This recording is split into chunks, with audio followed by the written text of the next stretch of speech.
Olha, eu terminei o vídeo passado falando que na pós-modernidade a ideia de universalidade perde o seu poder normativo, né? Poder normativo, poder de influenciar, de dar horizonte, dar conteúdo nas diversas esferas da cultura, sobretudo onde isso aparece com mais clareza na esfera jurídica, né? Então, a pós-modernidade seria o lugar onde se apresenta mais claramente do que anteriormente a perda do poder normativo da ideia de universalidade, né?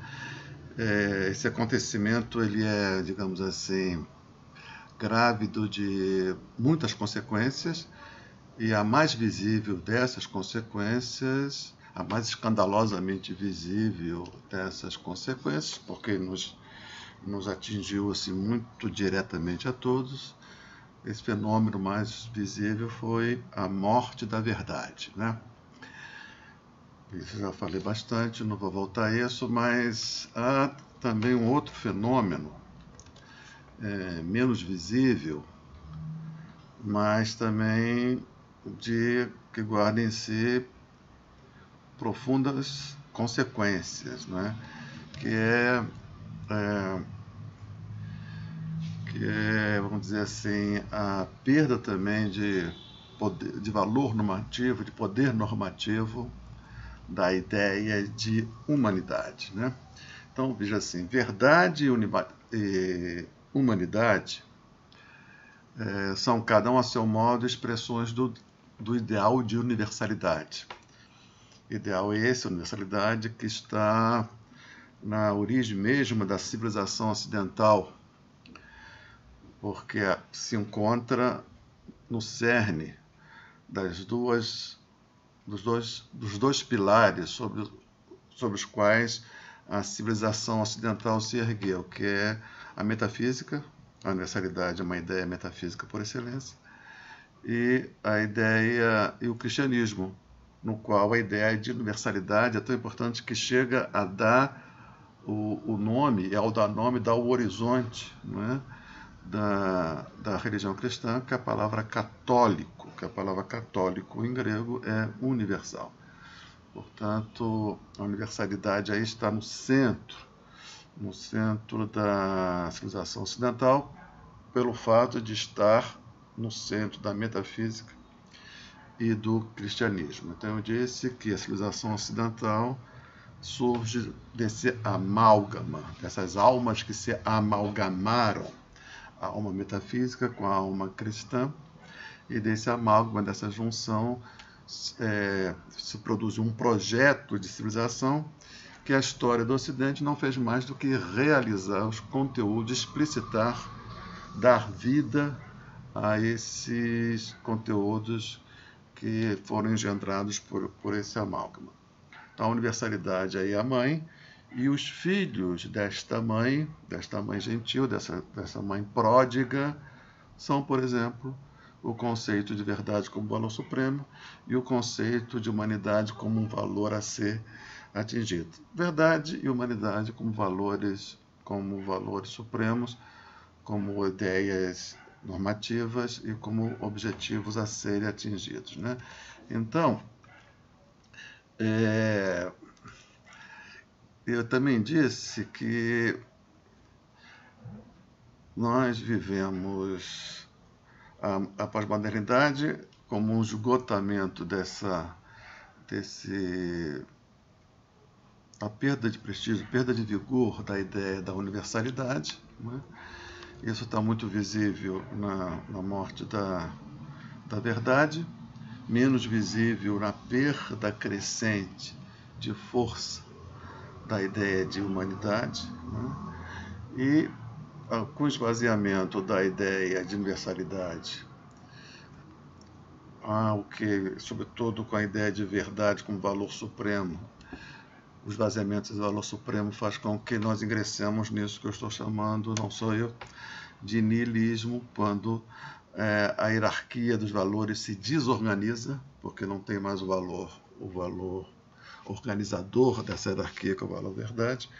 Isso se desorganiza, então os valores passam a ser todos mais ou menos equivalentes uns aos outros, né?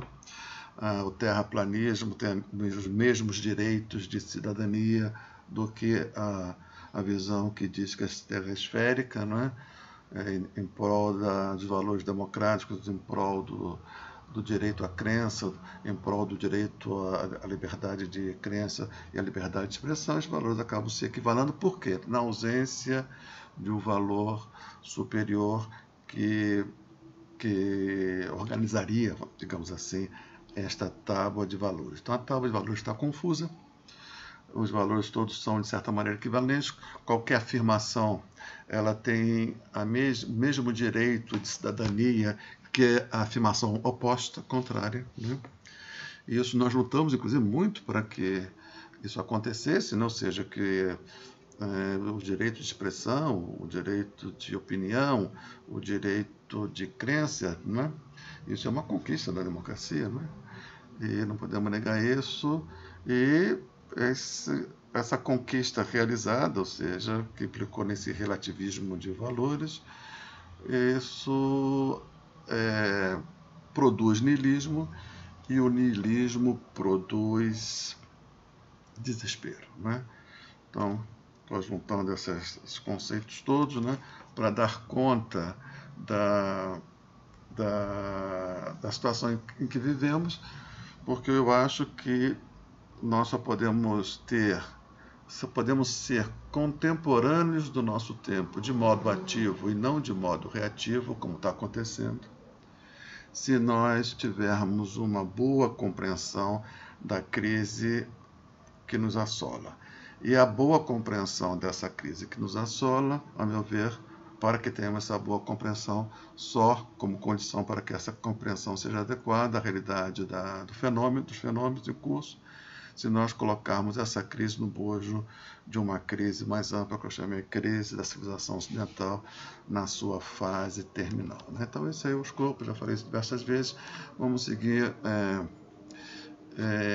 em frente um pouco mais. No último vídeo eu falei da humanidade, dessa ideia de humanidade que vai perdendo o seu valor normativo, né? Tá vendo? Isso vai de par, isso, vamos dizer assim, é um fenômeno cuja origem também é a origem desse fenômeno mais visível, mais eloquente, que é o fenômeno da morte da verdade, né? Então, veja, a ideia de humanidade ela vem perdendo, né? Vem perdendo influência devido, já disse, à perda do valor normativo da ideia de universalidade. Mas ela não perdeu a ideia de humanidade. Ela vem perdendo força, né? Não apenas por isso, mas também porque ela não ganhou a concretude, né, necessária a essa ideia de humanidade. Os conteúdos que essa ideia de humanidade comporta, ela não ganhou a concretude, a realidade efetiva que parcelas majoritárias da humanidade esperavam, não é? Então, vamos dizer assim, há um fato, uma motivação real, vivida pelos seres humanos, pelo fato de esse conceito de humanidade não ter cumprido, não é? Não ter saído da abstração em que se encontrava e ganhado concretude, né? E também se soma um outro fato, que eu vejo importantíssimo, que as forças que animaram, sobretudo as forças que, vamos dizer assim, estiveram na vanguarda na construção dessa ideia de humanidade, vou chamar no primeiro momento o cristianismo, no segundo momento a burguesia, sobretudo a burguesia, já não interessa mais a manutenção desse ideário, ainda que de modo abstrato, como vinha sendo. Acho que é fácil perceber que parcelas expressivas da plutocracia já abandonaram, e já faz tempo, a ideia de humanidade, né? parece que eles estão apostando, pelo menos parcelas aí vamos dizer assim, do lucro mais duro, não é? da plutocracia, do lucro assim, mais, vamos dizer assim, rentista, mais associado ao capital financeiro, não é? Essa financiarização total da economia, esses setores parece que já dão mostras de que abandonaram qualquer ideia de humanidade. Eles estão, parece que, já trabalhando no sentido de uma retribalização da sociedade, não é? Seja uma retribalização pela exclusão social ao modo do apartheid, né? Porque a crescente financiarização da economia vai trazer, já traz, né, uma superexploração, né, de contingentes, né, enormes da população do mundo, né, e essa radicalização dessa exclusão vai exigir, para sua viabilidade, políticas de exclusão, ao modo do apartheid, né? Há uma retribalização no modo do apartheid, né? Sendo produzido, e isso fere de morte, né? A ideia de humanidade.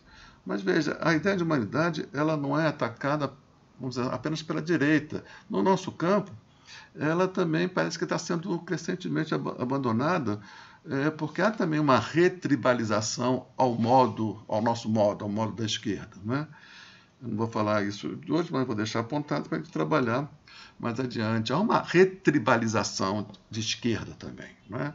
Eu percebo isso em algumas formas assim, mais sectárias dos movimentos identitaristas, né? E então teria uma retribalização ao modo da direita, imposta pela financiarização da economia, e há também um modo à esquerda de retribalização, ambas retribalizações que não se sentem, para qual ambas retribalizações, esses distintos modos de retribalização, já não faz apelo, já não reconhece qualquer valor na ideia de humanidade.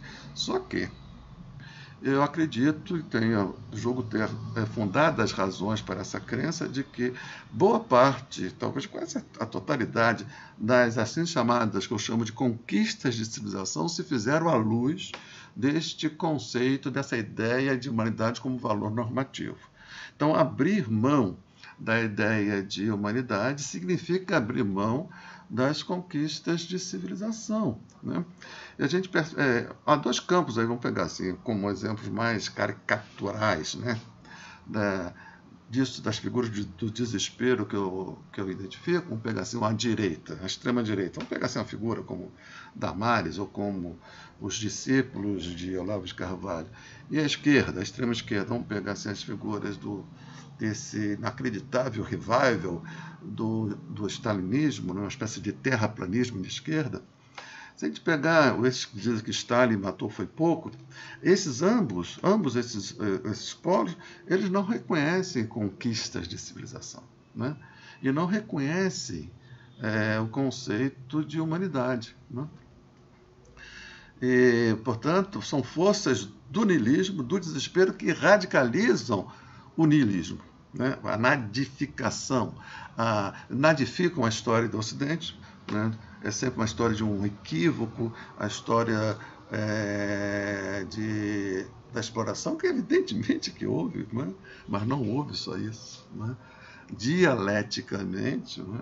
Eles abandonaram a esquerda, o stalinista abandonou a dialética faz tempo. Então, eles contribuem aí no abandono, no desprezo que nutrem pela ideia de humanidade, desprezam, portanto, toda e qualquer conquista de civilização. A extrema-direita, porque vê nessas conquistas de civilização uma força da esquerda, uma força da modernidade, né? Uma força revolucionária. Por isso que a extrema-direita rejeita a ideia de humanidade e rejeita a ideia de conquista de civilização. E a extrema-direita rejeita porque ela não pode admitir que houve conquistas que não tenha, que tenham vindo, ou seja, ou do liberalismo, ou do cristianismo, ou da burguesia revolucionária, né? Essa é uma visão tola, né? Mas é que aparece, ao meu ver, como sintoma do niilismo, da perda de referências e do desespero, né? Então, do meu modo de ver as coisas, a esquerda deve, se nós não devemos reconhecer que é irrevogável o fenômeno da morte da verdade, eu acho que isso é irrevogável.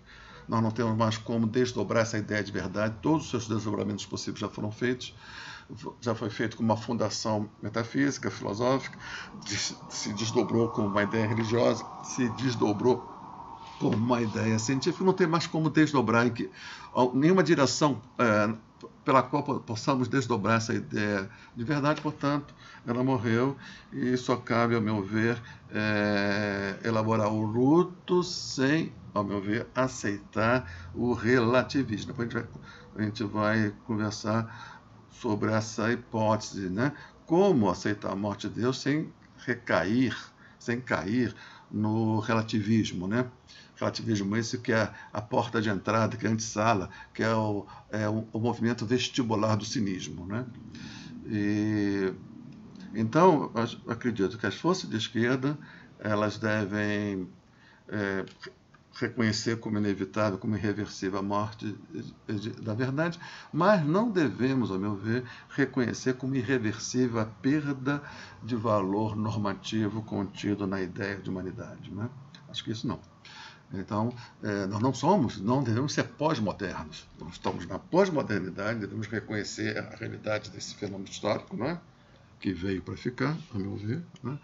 Mas na pós-modernidade nós não podemos sucumbir ao niilismo típico da pós-modernidade, nem ao desespero daí oriundo, não é? E uma das formas de não sucumbir ao niilismo é afirmar a necessidade de uma nova tábua de valores, né? Não ao modo da metafísica, não fundado numa pretensa natureza humana igual a si mesmo para toda a eternidade. Não, a metafísica também.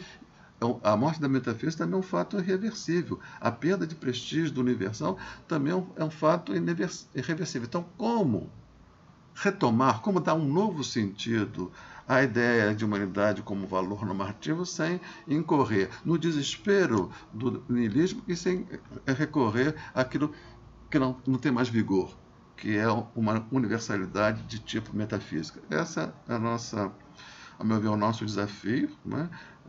Pensar a crise que a gente vive sem levar em consideração esse pano de fundo mais geral, ao meu ver, patinar, andar em círculos, né? Então essa agenda nossa precisa ser ampliada e essas minhas, nesse tipo assim, de ensaio, não é? Isso que eu estou fazendo, eu admito que seja um ensaio, não é? Ensaio no sentido mesmo aí da palavra, essa palavra ensaio, ela tem essa ambiguidade, é uma coisa que está ainda se experimentando, mas é também o seguinte, um outro sentido mais assim, técnico, vamos dizer assim, né? Que o ensaio é aquilo, é a apresentação de certas compreensões a quais eu cheguei, sem precisar estar fundamentando essas compreensões em nomes, em citações, né? Então, a forma ensaio é essa forma que nos exime dessa prática tão, quase uma prática obsessiva da academia, que a cada frase você tem que calçar essa frase na citação de algum autor que é reconhecido como legítimo. Essa é uma besteira, mas...